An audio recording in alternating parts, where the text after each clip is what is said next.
ओम महावीर पौनपुत हनुमंताय नमः।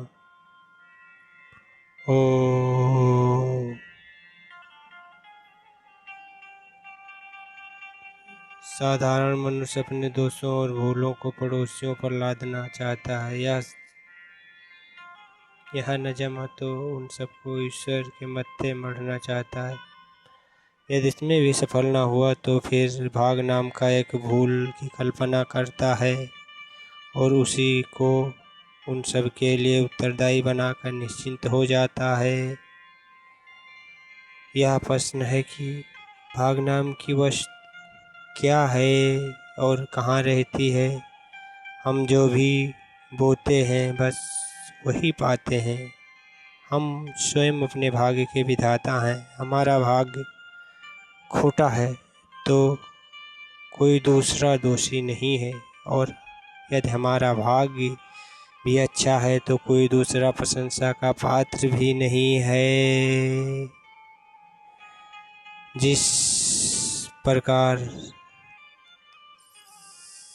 तपस्या कठिन है वैसे ही कठिन है निष्काम काम करना भी कठिन है। इसलिए औरों के मंगल के लिए जो लोग कार्य करते हैं उनके विरुद्ध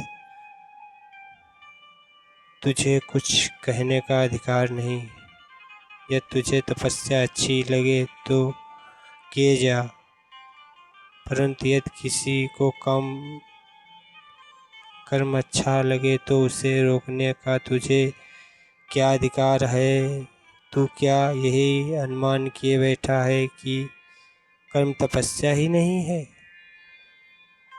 बड़े काम में बहुत समय लगातार असमान पर्यंत करने की आवश्यकता होती है। यदि थोड़े से ही व्यक्ति असफल हो जाए तो उसकी चिंता हमें नहीं करनी चाहिए।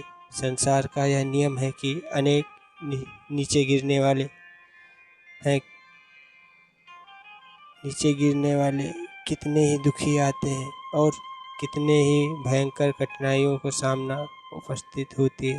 एक स्वार्थपरता तथा अन्य बुराइयों के साथ हृदय में घोर संघर्ष होता है, जबकि आध्यात्मिक की प्रज्वलित अग्नि की आँच में इन सभी का विनाश होने वाला होता है। दान का स्थान संसार में सदैव ग्रहण करना चाहिए। जहाँ संभव हो सके वहाँ बिना बदले की चाह अपना सब कुछ दे डालो। प्रेम सहायता दो, सेवा दो, अर्पित करो, और जो कुछ थोड़ा तुमसे बन सके वही दो, पर दुकानदारी के भाव से नहीं।